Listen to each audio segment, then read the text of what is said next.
everyone. I am the powerlifting programmer, and I'm back with a couple more resources for you guys.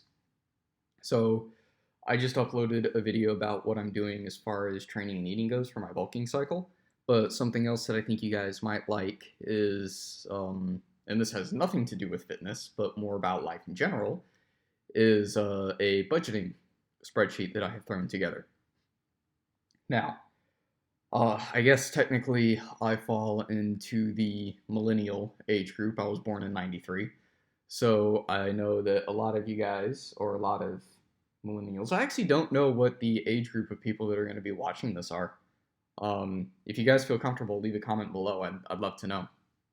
But there are a handful of apps out and about that can wire into your bank accounts and kind of track budgets. But I've always been kind of leery of those just because I didn't want to give like credentials to a bank account away.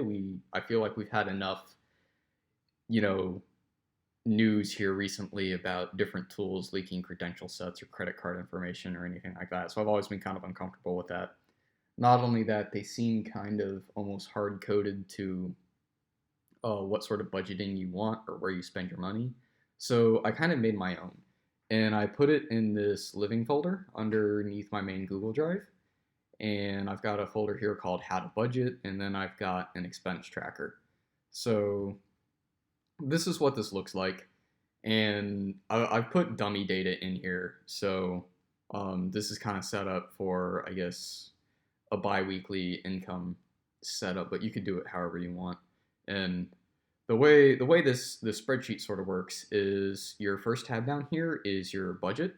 So these are going to be amounts that you allocate towards certain budgets, so to speak. So you have expected income, which is an asset, meaning it's money in. You've got expected savings, again, asset, money coming in. Extra income and extra savings if you guys have side hustles.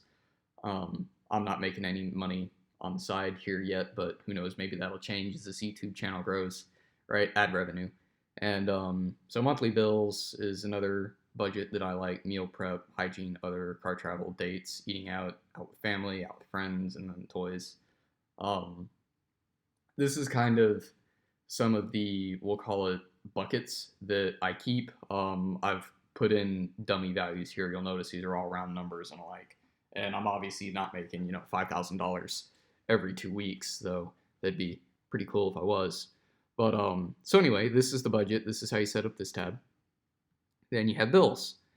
So again, mock data put in here, but let's say you've got your, income, your savings, which would go under the bucket of expected income and expected savings. You can throw in a date and an amount. And then like your monthly bills, so like your rent, your cell phone, internet, electric, gas if you have it, water bill. All right, let's resize these and make this a little easier to read. And then you've got, car loan and car insurance if you've got it, meal prep, so how much money you spend on food. I typically think about expenses weekly.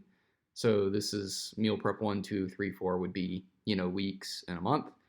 Gas if you drive, and then, maybe you went on a handful of dates and took your date out to get some tacos or went to a movie, or maybe you went to ACL. So I've also set these up to where your bucket here actually pulls from your budgets, so you don't have to worry about keeping everything typed the same. You have a calculator tab, which this is where the math happens. You don't really have to worry about that too much, but you then get a report. So you get a budget report, you get, high level totals, so your income, your saving, your total expenses, and I guess your amount remaining. I break down your expenses. So, meal prep was 14%, dates were almost 5%, car travel was 3.5%. Monthly bills was the vast majority of my expenditures. Then I've got usable income spent. So I generally like to save a decent bit of my money where I can. So usable income is what I would refer to as stuff not in savings.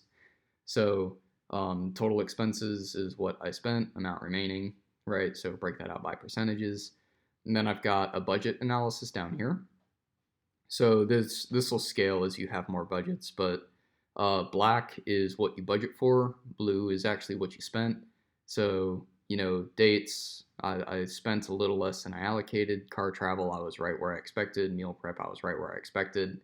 And then, monthly bills, I spent a little less on my monthly bills, right? And then so I can also break down and do an analysis by bucket. So let's say you looked at monthly bills and you went, oh, I spent, less money than I expected. So, you can come down here and, click on monthly bills and it'll break everything out that was in your monthly bills. So, cell phone was 9%, rent was, 45%, and then so on and so forth. And for each one of your budgets, you can actually pick it. So if you wanted to look at dates, you could do that. If you wanted to look at meal prep, you can do that. So this is a little bit how I budget and how I optimize.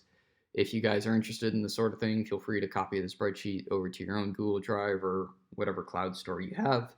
But that's how I track the money that I spend. If you guys are interested, great, use it. If not, no hard feelings. But I've recently become aware that a lot of my friends and I guess certain family members of mine don't keep track of their budget super tightly. And so I figured I'd share this information. It's a great way to optimize and save a little bit more if you're trying to, get better at your finances or save up a little bit. But if you guys have any questions or anything you'd like to see, added to this little spreadsheet, let me know. Love to add to this and help you guys budget a little better if you can. But I am about to head out to the gym. I just wanted to get a couple quick videos up. I hope you guys have a great day, and I will talk to you later. Bye.